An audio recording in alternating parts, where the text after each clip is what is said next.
Welcome back to my YouTube channel, and I've got a little surprise for you.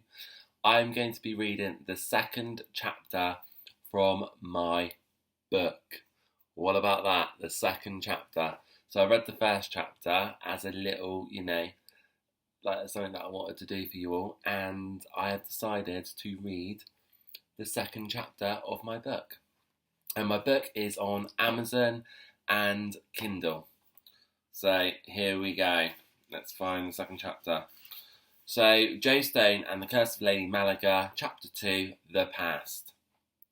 I was walking through a small village town. I could see nobody around at all, apart from a lady sat in the middle of the town square fountain, crying her eyes out and making loud sobs. All I could hear was her saying that someone had taken her mother. She suddenly screamed out, and I walked towards her. "It's okay, don't cry," I said to her. She didn't acknowledge that I had said anything. It was like I wasn't even there. I then realised that I was visiting the past and remembered that I would be able to see people, but they would not be able to see me. I needed to find out what was going on here. The woman got up from the fountain's edge and I started to follow. As I walked behind her, I noticed her long white hair snaking its way down her back, and a long white gown that looked almost angelic. Was I really looking at an angel? I was trying to keep up with her as she continued to walk up a village road. All of a sudden, and out of nowhere, a man came up and grabbed hold of her. So, there we go. Even this is my own book, right? When I read, I don't know why I do it, but I still pause and I just put words that aren't even there. And this is my own book, so I do it with all books. I heard him shout at her, "Where was the book of evil?" And if she didn't tell him that her mother would have not long left to live. She fought back against him and pushed him away, and replied, "Please don't hurt my mum." He began to walk away laughing, and I could tell that he wasn't best pleased. With this strange but energetic woman, I knew I needed to help this woman and find out what was happening, and why had this man taken her mum, and what the hell was the Book of Evil. All of a sudden, the town I was in began to melt away, and the scene I was watching has begun to change. I was now in a dark, dank house with only spare candlelight burning and lighting the room I was in. The lady I was following was sat in the corner of the room. 1 minute I was in the town following her, and now I was in her house. Well, a low beam ceiling cottage, if I was honest. In the middle of the room, and barely lit, was something on a tall shelf, and the only way I could see it was because of the candlelight glinting on the shiny exterior. What was this shiny object, and what was this woman doing? She took the object and it changed to become a big book. I could have sworn it did not look like a book a minute ago. It must have changed itself to disguise what it truly was. I could hear her mutter at the book. "There you are, my friend," whilst gripping the book so tight that I could see her hands and knuckles turn white. She started to crease the book's cover and say, "I need you to help my mother. Your contents are the only thing that will be able to save her." Once again, the scene started to change, and I was starting to feel a little dizzy and sick with all the changing. I looked around as the new place came into view. I was back in the town square with the fountain's water, making a beautiful trickling sound. All of a sudden, horrendous screams and shouts filled the town square. Within seconds, people were coming from every direction and gathering together with all the commotion. All I could make out was people shouting for a witch to be killed. Out of one of the biggest buildings to the side of the town square, an elderly woman was dragged onto the town square and tied to a big bit of wood next to the fountain. She looked so helpless, with tears running down her face. She had her eyes looking right on me, and I had my eyes on her.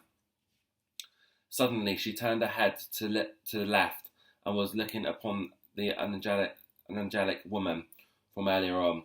We could tell that this was mother and daughter. I would barely make out what she said. "It's okay, my dear. I love you so very much." All of a sudden there was a burst of light and I felt like I was falling. I opened my eyes and I was back in my Uncle Barry's house. "Uncle Barry, I haven't seen everything. What was happening?" "The tea can only show you so much of what was happening and not everything." I was so disappointed with only being shown a little bit of what was happening. I truly thought that my adventure was just beginning, and now I was back here. I wanted to see more of what was happening. My mum came over and wrapped her arms around me and said, "This is only the start of what happened. The woman you saw after you drank the tea isn't very nice at all." "She seemed so nice and almost angelic, and was only trying to help her mum. I would do the same for you, mum." "She was indeed, Jay, but she couldn't help her. She was too late. She now seeks revenge. But why us?" "That's enough for one night, Jay. I want you to go upstairs and get ready for bed." "But mum, now please." I have just been told things that will change my life, and my mum wants me to go to bed. I would not be able to get this out of my head at all. From what I saw, she seemed so nice, and why would she want revenge? I walked up the stairs and waited on the hallway for my mum and Uncle Barry to start talking. I could hear Uncle Barry say, "I think Joe took that well," and I could just picture the big grin on his face. My mum replied, saying, "I hope you know what you're doing, Barry. I do not want my son coming to any harm." I began walking towards my room and heard Uncle Barry say everything was under control and that he will be showing me more tomorrow, so that I knew what I would be facing. I could picture my mum putting her head into her hands and shaking side to side. She did this all the time when she was angry with me. I continued to listen to the conversations between my mum and Uncle Barry. "Don't worry, he'll be fine. We both knew this day will come, and we can't hide him away any longer. Right, I'm off to bed myself. I'll see you in the morning. Get plenty of sleep. We are going to need it. Good night, Barry." "Are you not going yourself?" "I will be soon. I just have to make a phone call." I could hear my mum pacing up and down and grabbing her phone and calling my dad. "It's done. He knows." "That's good news. We now can show him what he needs to know," replied my dad. "Are you coming home soon? We all need you so much right now." "It won't be long. We may have found the location of you-know-who." "Really? Please be careful." "You know that she will be after Jay. Keep him safe. I'll be back soon. Love you." "Love you too. Good night." I ran as quietly as I could. I ran as quietly as I could. I ran down the hallway to my room and collapsed onto my bed. Exhaustion has taken over my body, and I fell into a restless sleep. I woke up to the smell of breakfast that my mum was cooking down in the kitchen, and my stomach grumbled in hunger. I was shocked to find that I had fallen asleep on top of the bed, still in the same clothes from last night.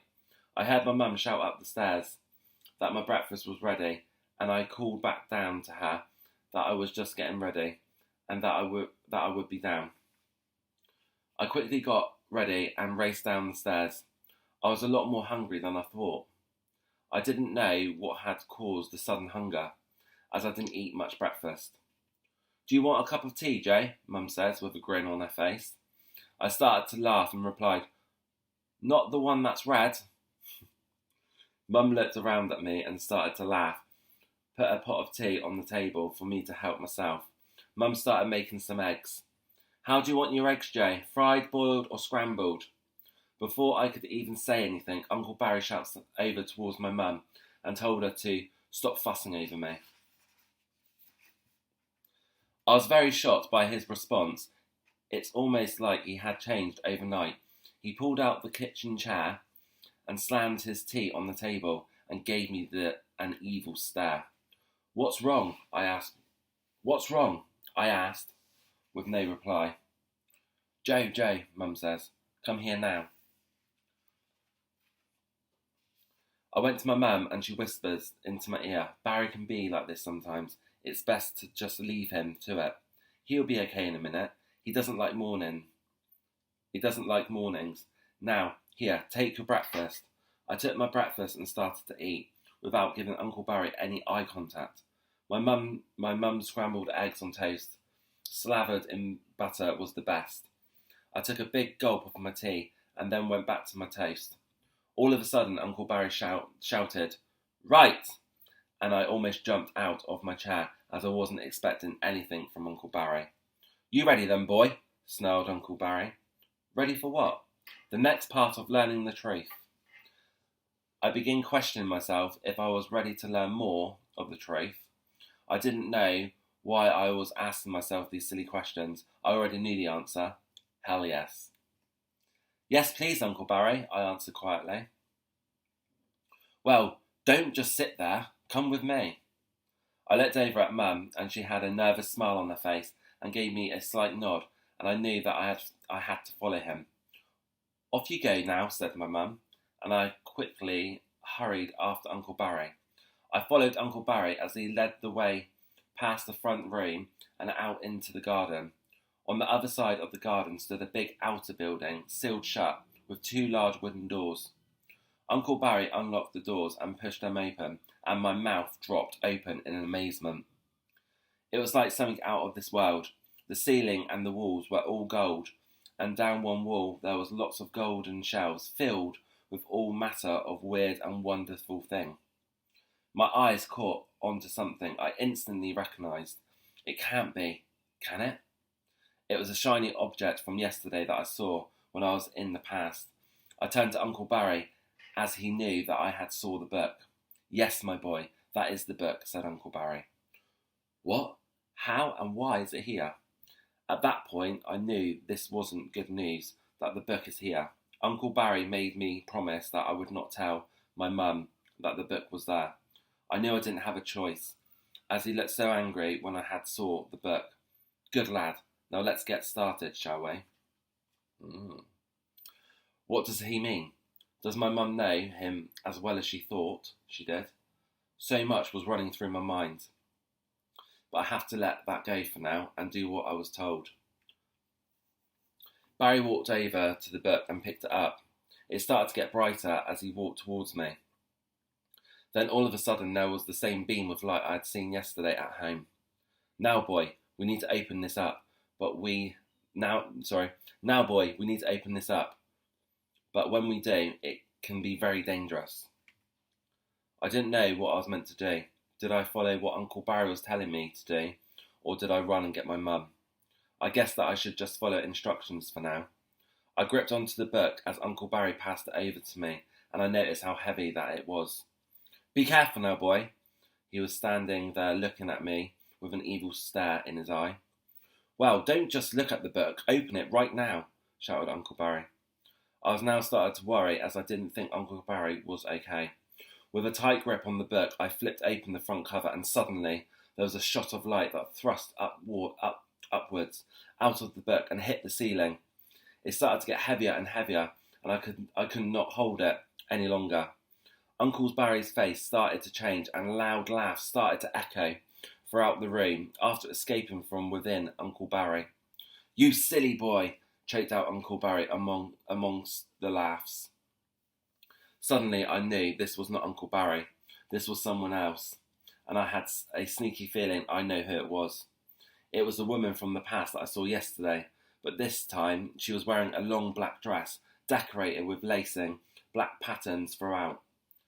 Her hair flowed freely down her back, and this was also a black colour. Suddenly and unexpectedly, the shot of light filled the whole room, and then she was gone, along with the book that I was holding. I could see my mum and Uncle Barry running towards me. Uncle Barry shouted at me, asked him what I had done. I thought it was you, Uncle. She's now got the book, and she's tricked you. Oh, she's now got the book, and she's tricked you, boy. It's not your fault, Jay. You didn't know, Mum said as she wrapped her arms around me in a hug. Barry, make Joe a cup of tea now. Make him the blue mixture. We need to let Joe see everything now. Barry runs across the garden into the house and presumably,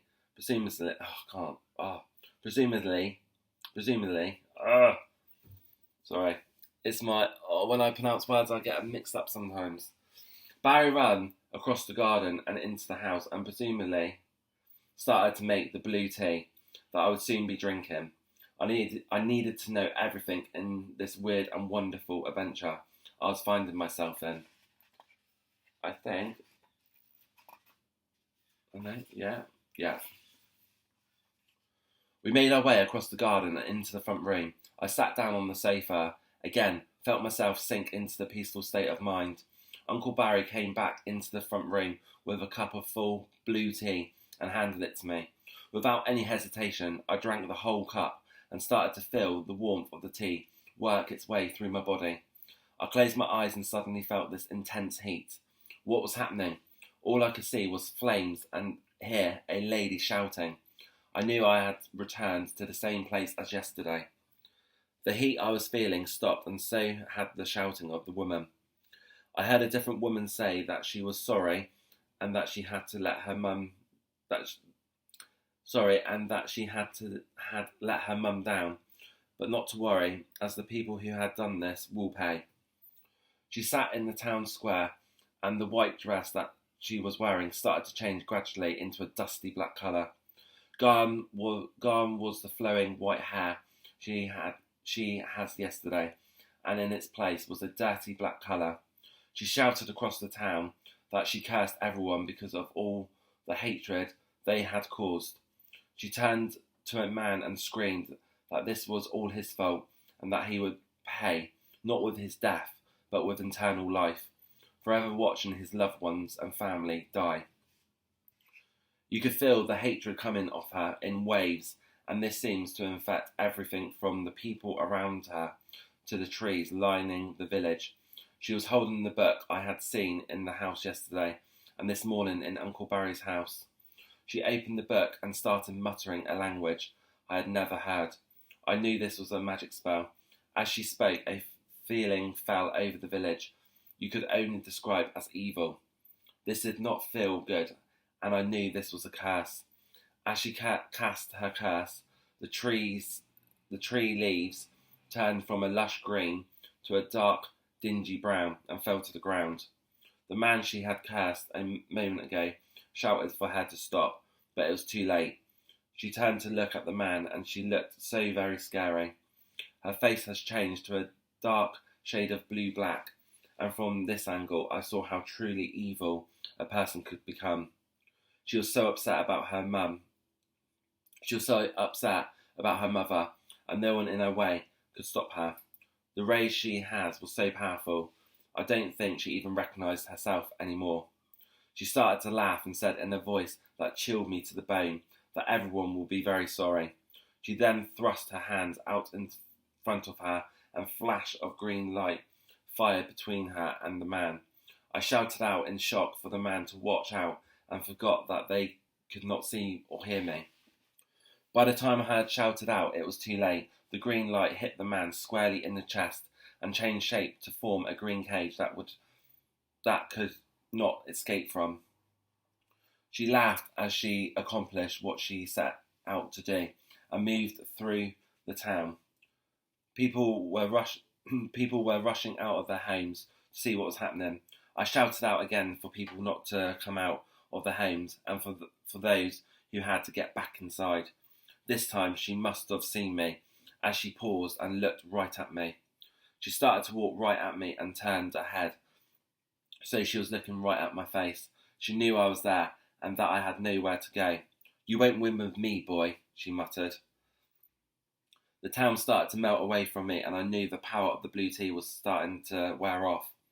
I closed my eyes, and when I opened them again, I was back in Uncle Barry's front room. "Joe, you okay?" said Barry. "I'm fine, just a bit shaken. I'm sure she has just seen me." "It's very possible she could have seen you. She has the book, and her powers are very strong. I need to get as much information from Uncle Barry about this. It's going to get worse as she has the book. We need to stop her." Uncle Barry, you need to tell me what you know. Yes, Joe, of course. Uncle Barry started to tell me that this all started back in the past with what I had seen from drinking the different teas I had tried yesterday and today. The woman I had seen was a witch, but a good witch, with great manners, who would have helped anyone. This all changed on the day her mum was taken away from her by the townsfolk, who accused the mother of using black magic. With this accusation came the death of sentence.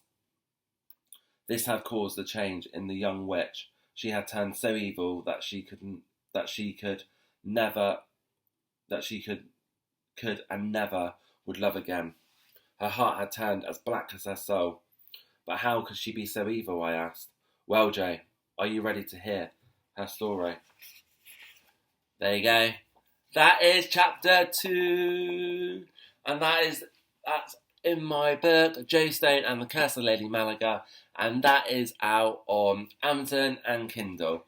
And I thank you all so much who's brought the book and downloaded the book and shared about my book to other people, and then they brought the book and the other people brought the book and da da da da. I thank you all so much. I am so proud of my book. So I think I read that really well, because you know what I say, reading out loud, I really struggle. That's my own book, and you know, I struggle sometimes with words, even though I put the words in when I wrote the book. When I'm reading in my head, I read really quick, but when I read out loud, I just struggle, and then I put words that aren't even there. So I've done that in, like, obviously the other books, and I've done that a little bit in my book, but I think I've done that really good. So that is my little, surprise for everyone, and thank you for your love and support on my channel. And I really wanted to read chapter 2 for you all. And yeah, if you like the sound of that, go and buy my book. Go and buy it. It's so magical. And I'm in the process of writing book 2. So I'm in the process of writing book 2, and I'm on chapter 7. And yeah, so it's all good. It's all good. And I thank you all so much for your love and support and your kind comments. I can't thank you all enough. Thank you ever so much. Mwah, mwah, to you all. So that is my video for today. Thank you for joining me, and if you like this video, give me a thumbs up, give me a give me a subscribe, and if you haven't subscribed already, subscribe. What are you waiting for? Subscribe and share because sharing is caring. So yeah, I'm just really excited that I've done this video and I've done my chapter 2. So thank you all so much. I love you all so much. Love you lots. And yeah, I'll see you all soon. So give me thumbs up, give me subscribe and share, because sharing is caring. And I'll see you soon on my YouTube channel. Love ya. Bye.